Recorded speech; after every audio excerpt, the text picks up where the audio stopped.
it's all in there. Yoga is just keep doing the practice to keep life creates stress and tension of us, and like yoga can help us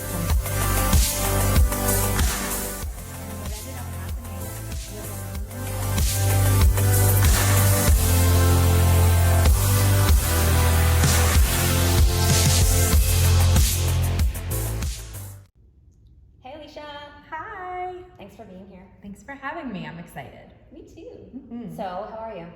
I'm feeling good. Today is a really good day, and I'm feeling excited to be on this interview. You know, I love any type of podcast, interview, talk radio, all of that stuff. So I'm happy to be here. So what makes it such a great day? What did you do? Did you get into anything good before arriving? I think what's been making it really good days, like consecutive, has been just staying a little bit more committed to my personal practice. You know, just taking time for me and finding, like, when I actually give myself the time I need in the day, that whenever I go to do something that is in service of anyone or anything else, I'm just happy because like I filled my own cup first. So I'm coming from like a full cup today instead of like half empty or all the way empty. Nice. Yeah. Fantastic. So tell us please where you grew up. Yeah. So I grew up in a town called Stortsville, which is in New Jersey, and it's only about 15 minutes from the studio, so nice and close. Yeah. Is your family still there? Yeah, my parents are still there, and they live in my great grandparents' house, which is actually the Morris Canal lock tender's old house. So it's like a super duper old, tiny little stone house. It's really cute. Sounds gorgeous. Yeah, it's beautiful. Thanks. Do you remember your first experience with yoga? Oh yeah, and I think you and I have talked about this before. You may have heard this story. So my first experience with yoga, I was 16 years old. I do remember now. You remember? Yeah, and you know, I didn't know what yoga was. I had never heard the word, but I was willing to follow this woman at the gym that had this, like, I swear to God, golden light around her of like whatever machine she used, it worked. I have to follow her around the gym. And I walked into the multi-purpose room. She said, I'm gonna teach you yoga today. We all did a class together. My mom was there with me, and she taught us Bikram. So Bikram yoga, as you know, I'm sure, is 26 poses, everyone done twice in a row. So a pretty vigorous series. It's usually done in a very hot room. I can't recall for the life of me if we were in a hot room, if they had heated it, or if it was just regular. It was a gym, a community center? It was a gym. Okay. Yeah, so, but I remember working hard, you know? Sure. Yeah, and I just remember going up to her at the end of class, feeling incredible, like just physically feeling really good in my body, and just saying, I love this and I'm gonna do it forever. Oh my gosh. So I committed after class one, forever. And did you continue consistently? Yeah, I continued. I went, you know, and practiced with her for a while, and then she became one of the owners of a local yoga studio in Easton. So then I started going there and practicing there and working at the front desk there. And then I became a teacher there. So it just started, you know, this snowball effect of kind of where my life was heading. But I've never stopped practicing since that moment. That's amazing. Yeah. What was it that, like, what was that switch when you knew, I have to share this, I have to teach this?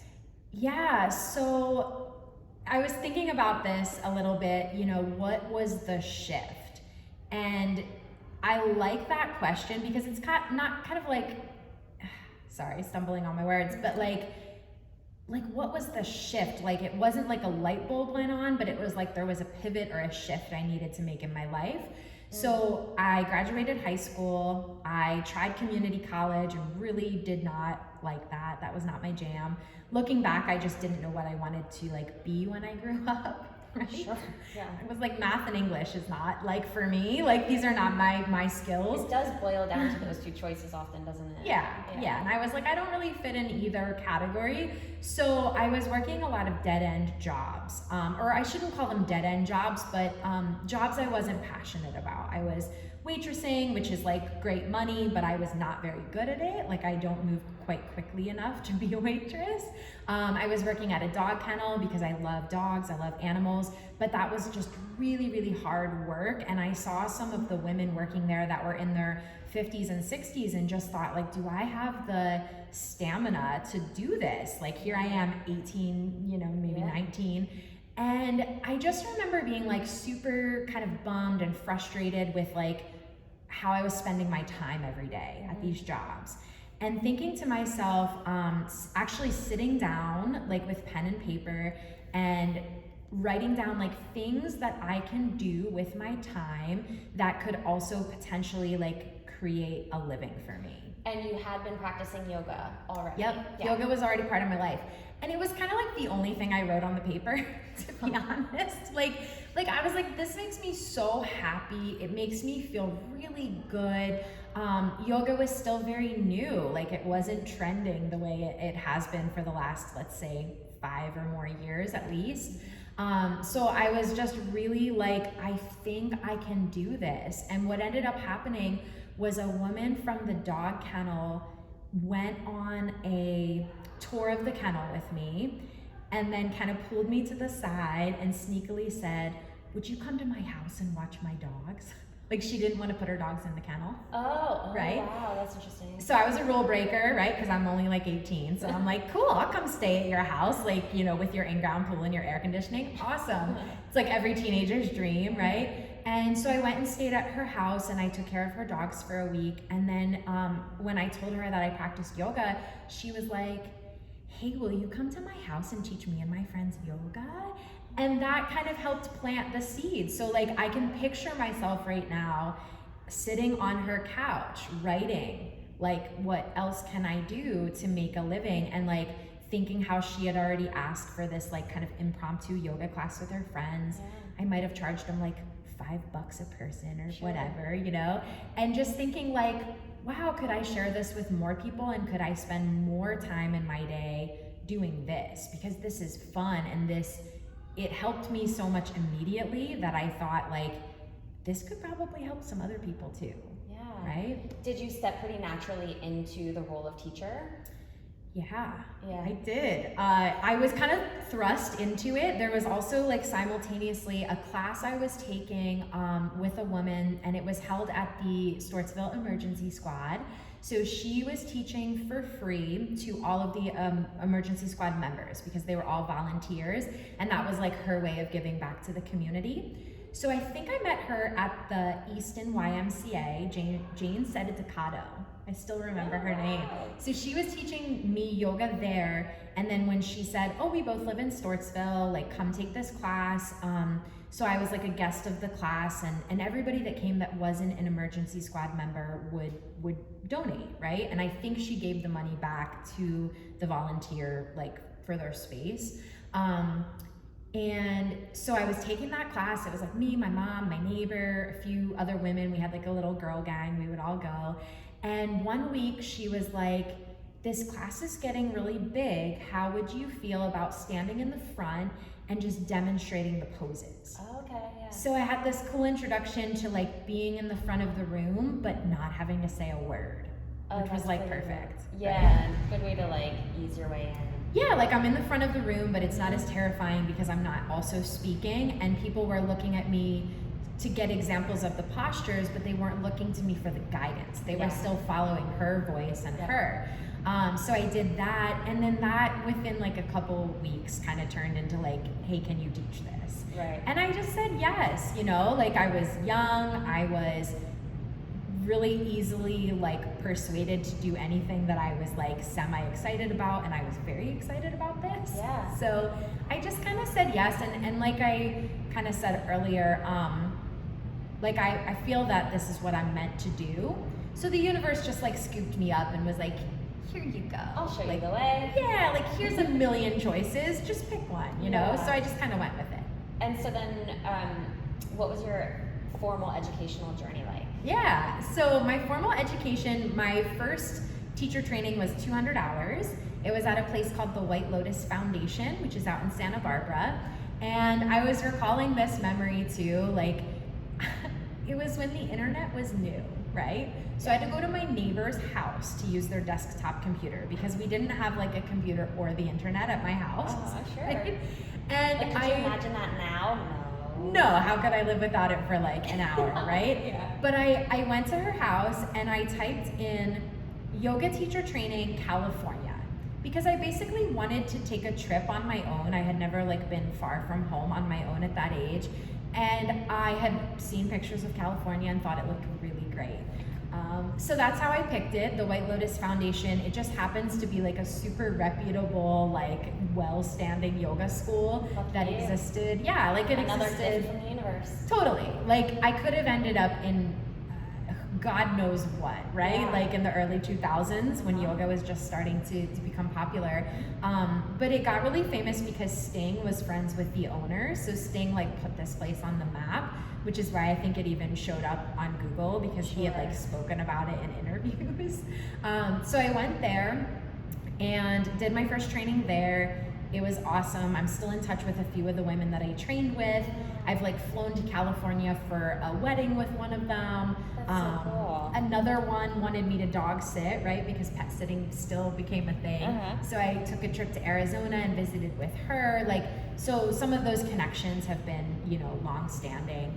And I went back the next summer. They had what they called like an advanced teacher training. And I remember searching for the same feeling and connection, and it wasn't there, but the space was magical, the teachers were great, and it was just, it was great training, but it was also this deep dive into your own practice. They were feeding you, you were staying there, you were immersed in this like canyon where there were, you know, outdoor showers and hikes and waterfalls, and there was like an underground meditation room they had built. So it was just a really, really neat place. So those were my first two trainings back to back. And then after that, a few years into teaching, I realized my first two trainings had been super informal, right? And I wanted something that was just like a little more like studious. So I found a yoga studio out in New Hope, and I did a teacher training there with Sue and Naeem, who you know, and they're awesome. They still have a place out in Lambertville that I go and take classes with all the time. So I did another 200-hour training there, and that was really great too. And then a couple other like mini trainings have been through my restorative teachers. So Judith Lassiter, she's my favorite. She's written countless books on restorative yoga and other yoga subjects and philosophy. I've trained with her in a few different places, so I kind of always tie in my trainings with like trips to cool places. That's a great idea. Yeah, I got to spend some time with her in Montana, which was gorgeous, and I would just have no other reason to go to Montana besides this cool place called the Feathered Pipe Ranch, where I did teacher training with her. So her, and then another Jersey teacher that I like, Jillian Pransky, fellow Jersey girl, and of course Sean Korn. I've done a lot of different trainings with Sean, who's another Jersey girl, and teaches more vinyasa flow, like a little bit more vigorous of a style of yoga. And she really opened my eyes to the fact that yoga was more than just physical. So I feel like kind of there's like the teacher I was pre-Sean and the teacher I am post-Sean. So she opened me up to learning about the chakras, the energy centers. She opened my eyes, along with Judith, to the philosophy, like the Yoga Sutras and the Bhagavad Gita and things like that, where, you know, I was kind of focused on this one limb of yoga, being like the asanas, the postures, and then I learned like there's all these other limbs, you know, the breath work, the meditation. So I would say like Sean and Judith were kind of my biggest influences for understanding there's more than just down dog. Yeah. You know? Yeah, beautiful. Yeah. Have you been able to do any continuing education, even if it was just like informal studying during the time that we've been out of the studio for COVID? Yeah, so really I've just been deepening my own practice. I didn't sign up for any like trainings or courses or anything like that, but right in the beginning of COVID, it was kind of like, this is what I've been training for my whole life. Seriously, I can't tell you how many times I said that out loud. And I've said it in groups too, like with yoga, like this is the moment where we put Our it. time. Yeah, like now we rise. Yeah. Seriously. Like, because you need like superhuman skills to like navigate the world today, right? Yeah. So I got more serious than ever about my meditation practice. For me, it's about 15 to 20 minutes a day. That's what I need. And you know, I had been already working on this, but in COVID times, I got more diligent about letting go of it needing to be a certain way. I do not have to be seated for it to be meditation. Yeah. I can lay down and I can still count it. You know, some days the silence, which for me is usually really welcome and appreciated, some days that silence was unbearable. The noise in my head was too loud. So I would pop on a guided meditation. And it wasn't like, oh, your meditation doesn't count anymore because someone guided you. It was like, I'm adapting and adjusting to like my needs. So it really helped me just kind of put myself in like a little mini boot camp of like, there has to be movement and there has to be meditation in the day. There also has to be like self-love in the day. So those are kind of the three things: movement, meditation, self-love. If those three things happen in the day, it's a good day. Love that. So, yeah, that's been the focus, and it keeps it simple, right? Like if I nail those three things, my day goes good. If I don't nail them, I still love myself at the end, but I see at the end of the day how different I feel. And it's open to interpretation. That's what I love about it, because you can get those through so many different sources and in different ways. Yep. If you're paying attention and looking for it, and isn't that yoga and isn't that meditation, like the mindfulness of it? Yep. It's also like, you're right. We have to figure out ways of, you know, we talk a big game about like having these skills and these tools of yoga and meditation and breath and stress management, and now we're forced to use them. Right. And it's like, oh shit, is this really in place the way I thought it was? And not unlike yourself, I'm like, oh, this needs a little tweaking, and I desperately need this thing today, and how can I like give that to myself without forcing it, because you can't do that. And so it's really like it's a trial and a test, and I feel like the people that I'm talking to, not unlike yourself, were rising to the occasion. Totally. Yeah, it was kind of like now or never, like this is the moment, you know, and just kind of practicing more compassion for myself during this time, instead of like, oh, you stink because you didn't get on the yoga mat today, or oh, you stink because you only rode your bike 1 mile, you didn't ride it for 5, right? Like just kind of loosening up those like strict negative thoughts, and just being like, you need to move your body today. You just need to move your body. Doesn't have to look like a certain thing. Yeah, and like also realizing I do it for me. I don't do it for my teacher. I don't do it for you. I don't do it for my students. Like, it's just me. So I feel like really grateful for the extra time I had at home, because I was like, oh, I'm kind of on like a mini retreat at home. Of course, the retreat would have been more blissful if I wasn't stressed and worried in the beginning. Like Hawaii. Yeah, totally. Of course, But like, you know, just being like kind of at home on this little like mini retreat after I fell into the groove, I was like, this time is a gift, because otherwise I wouldn't have had that time in my life. And to just be able to move every day, to meditate every day, to practice self-love every day, it's just helped me fall into like a new rhythm that I really like. That's great. Yeah. You mentioned biking. Are there any other things that you like to do, like activities off of your mat? Yeah, absolutely. So the biking is like the one that I've re-fallen in love with. I got a bike rack on my car finally. So I love to go, you know, and I just go on flat trails. I'm not like up in the mountains, you know, like I imagine you are. I don't know where you bike. Sometimes. Only when forced. Okay. So I have like a beach cruiser. It has a basket on the front, you know, and I just love riding my bike, like being out in nature, you know, like being down by the river, riding on the paths. That's really, really like good medicine, really soothing.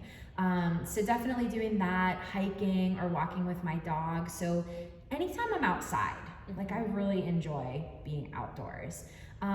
And reading. So I just finished reading a book. It's called Crazy Rich Asians. They made it into a movie. And I got super pumped because I realized after I read the first one, it's a trilogy. There's 2 more. I love when that happens. I know. So I'm very excited. The second one just came in the mail.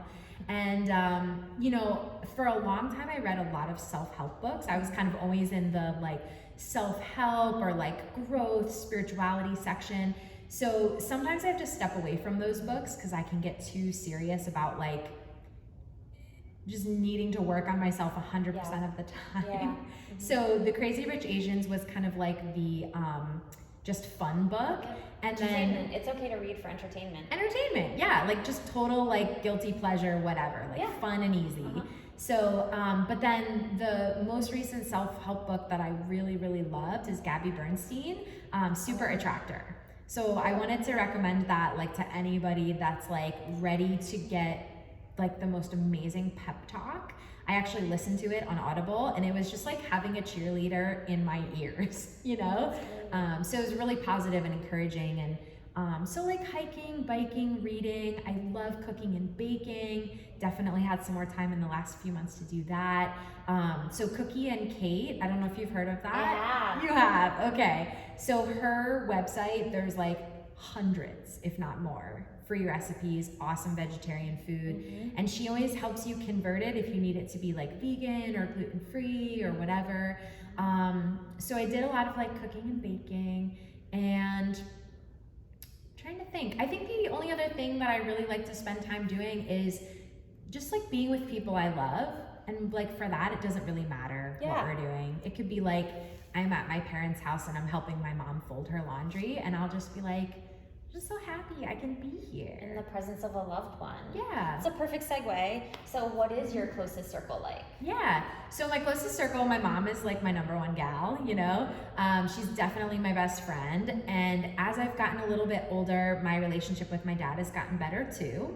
That was a tough one, like when I was a teen, because I have like an angry streak, like a quick temper, which as a yoga teacher I know sounds ridiculous. We're not perfect. Just a human, We're right? working on it. Yeah. That's how we get so good with these skills. Exactly. So now I have some like tools. If I start to like, if I feel like my blood boil when I'm like in traffic and someone cuts me off, I'm like, I'm just going to imagine they're on their way for like the birth of their first child, and they just got like the call from their partner at the hospital, and that's why they're cutting me off. And I'm no longer angry. So my parents, and then I have a woman that I talk to who I'm very close with. She's become like a friend and a mentor and a sister.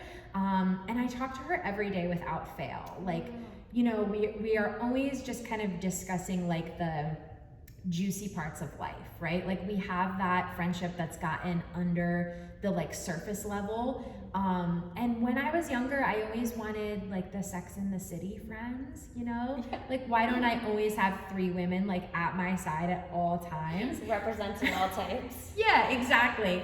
And now I've realized like I'm not really capable of having a big circle, but like I'm capable of going deep with the few people that I let in all the way and trust, right? That's a great answer. So thank you. I have her in my life. We talk every day. And then I also have another girlfriend that I've known like the last 2 years, and I've gotten super close with her, and she's actually younger, which is cool. So we talk every day without fail. We spend time together whenever we can. And I would say like really, if I get real about my closest circle, it's like those people. It's my parents and those 2 other women. And you might be able to relate to this as a teacher. Especially when we were teaching more classes like in person, right? It always felt like I was surrounded by friends because I was always surrounded by people in yoga, right? So for a long time, I would call my students my friends, but really it's like you're in that role of the teacher, and as much as you can become friends with your students, it's been really important for me these last few years to have people that I don't teach yoga to, that I'm friends with, that just know me in like a different role, if that makes sense. Yeah, I can see that. Yeah. Yeah, I totally get what you're saying. And, you know, it can seem like the boundaries are being left unclear sometimes between teachers and students in terms of yoga, because it allows for so much positive vulnerability. Yes. And we care so much for them. We genuinely care for what they're going through and helping to support that. Yeah. No, I get that for sure. Yeah, so I would say that's like, and of course Sage, my dog. He's the number one in my closest circle. So what message do you hope to deliver through your classes? Yeah, so I want to take a look at what I wrote down because I want to really share what is in my heart about this. Okay, so the first part of the message is that everybody can do yoga, like capital B-O-D-Y. There are so many styles of yoga. There are so many modifications, variations. Like everybody can do this practice. And I always get sad when it's a brand new student and their best friend who means really well takes them to like level 27 yoga. I know, I'm with you. And they're like, yoga stinks, but they just ended up in level 27 and they should have been in level 1, right? Yes. So like everybody can do yoga, and there's so many different styles that if one style doesn't like speak to you, try some other styles before you give it up. Like if restorative is not your jam because you don't want to be still and quiet for 10 minutes in a posture, try vinyasa flow, try a more dynamic practice. So I want to make sure people know like this practice is for everybody. The woman I was mentioning earlier that I taught yoga in her house, I eventually taught her daughter yoga, and her daughter was in a wheelchair. And like we did yoga from the waist up. She could move her arms, her torso, her head. We had plenty to do. And then the other thing I wanted to say was at our core, we all have feelings of calm and serenity. They're available to us. Like they are there. So the yoga practice is one way to strip away the layers of tension and stress that life creates to get back to our core self where the peace and contentment live. So often I think when we practice yoga, we think that the yoga is creating that serenity, that peacefulness, that contentment. And I just wanted to like remind everyone or tell everyone, like it's all in there. Yoga's just uncovering it. So like keep doing the practice to keep uncovering it, because life creates stress and tension for everybody. That happens to all of us. And like yoga can help us come back to our peaceful, like centered selves. Yeah. And life will never not continue to be stressful or to give us stress. And what do we do with it? So this is a maintenance program. This is not like beating the game or anything. And so I think that's a really good point to make. Yeah, you don't get to like check yoga like off the list and be like, mastered. Good. That doesn't happen. Yeah, it's a great maintenance program. Yep, totally.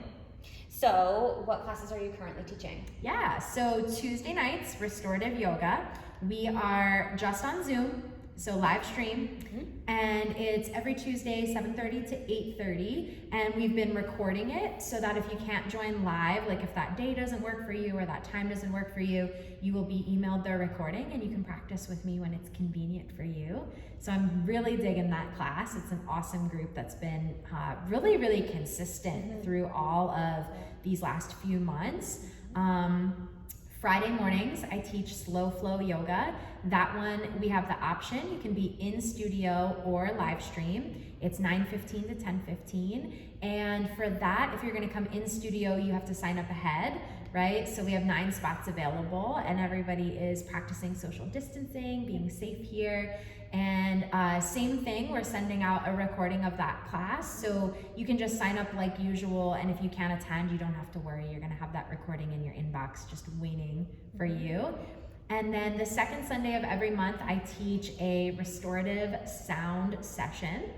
So that's with my friend Meg, and that is like my favorite class of the month. I have to be honest.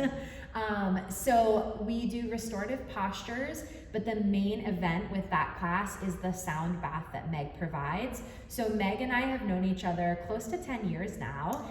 Yeah, it's been a long time, and we've been working together for probably about like 9.5 of those 10, because I immediately was like, what you're doing is so magical and healing and powerful, like let's do it together. So in that class, she brings her quartz crystal bowls, she brings her gong, she has metal Tibetan bowls. what else? An ocean drum, shruti box. I don't even know. All these things. Oh, koshi chimes, which are my favorite part. So she brings all these various instruments and she provides sound. So we set up a restorative pose and then we hold it for an extended period of time, maybe somewhere between 10 and 20 minutes per pose. And she bathes the nervous system in this sound. And Meg can talk about it more intelligently than me, but it's tapping into, I think they're called the beta brainwaves. That sounds right. Beta brainwaves. Could also be the theta, which sounds a lot like beta. She's probably covering both. Both, let's say that, yeah. So, but it's tapping into our brains and our nervous systems in a powerful way that is getting the nervous system to just move towards rest and digestion very quickly. So that class is like super calming, super grounding. People are always sharing with me the next day how well they slept that night. It really, really helps with good sleep. So that is the second Sunday of every month, and right now it's from 6 to 7:15 in the evening. Fantastic. I think those are all the things I teach. I'm not leaving anything out, right? I think you got them all. I think that's it, yeah. Cool.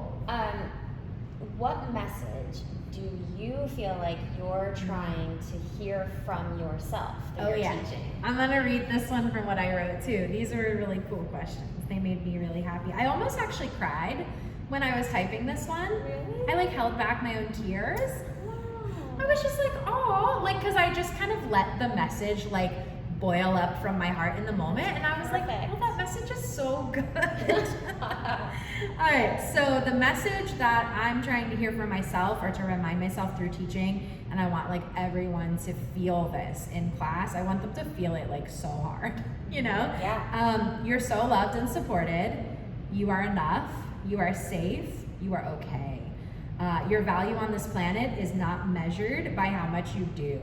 So the last line is like highlighted, bolded, and underlined. Like, we are not only valuable because of what we do and create, but just like our presence on the planet, especially at this time, like we've chosen to be on the planet at this time because we have like powerful like souls and energy and messages to share. So yeah, I can say as a practitioner who takes your class that message you deliver really beautifully. Woo-hoo. And I am a person who needs to hear that too, so thank you for that. Absolutely, and I think one of the reasons I was a yoga teacher, or am a yoga teacher, is because I need to hear it all the time, every day. Yeah. And my favorite line from you, and I shared this with you already, but my favorite line from you is we were doing a Zoom class, and we're doing a standing back bend, and you're like, okay, here we are. And you're like, this is it, friends. This is as far as we're going today. I was like, perfect. Yeah. It was beautiful. We're just taking it easy. Yeah. Like, it doesn't always have to be hard. We don't always have to give like 145% for things to be okay. You know, I've also been saying a lot in class, and I heard a teacher say this to me: if you overdo it, I want you to underdo it. And my brain's like, cannot underdo. And then I underdo it, and my body's like, thank you. Your body's thank you, and I don't know about you, but my brain is like, yeah, why wouldn't we do this more often? Seriously. My ego, like the possible insult to my ego is like, it's so worth it. It's so worth it. Yeah. Okay, my favorite part now is the wild card. Go ahead and describe to me which question you want, please. I would like the orange one. Okay. It's calling my name.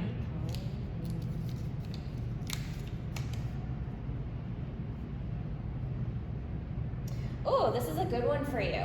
Pretend money and schedule are of no issue. COVID travel ban is lifted. Where would you go? Hawaii, of course. Oh, does that surprise you? No. Hawaii. I would go back to Maui, which is where I was 2 winters ago. I can't believe it's been 2 winters ago, for a meditation retreat. I would just go back to that little piece of land. Our next door neighbor was Steven Tyler from Aerosmith. Dang. He fancy. came to the retreat, but it was a silent retreat, so no one could talk to him, which is why I think to see him. Get to see him. He was there. He's a real human.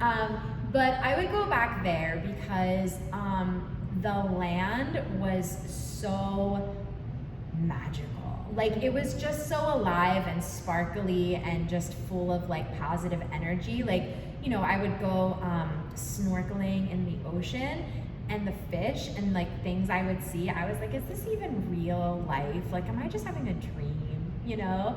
And the people like on the island were just full of aloha, right?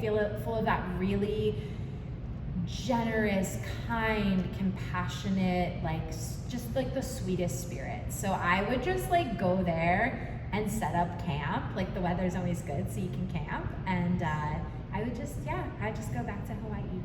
Fantastic.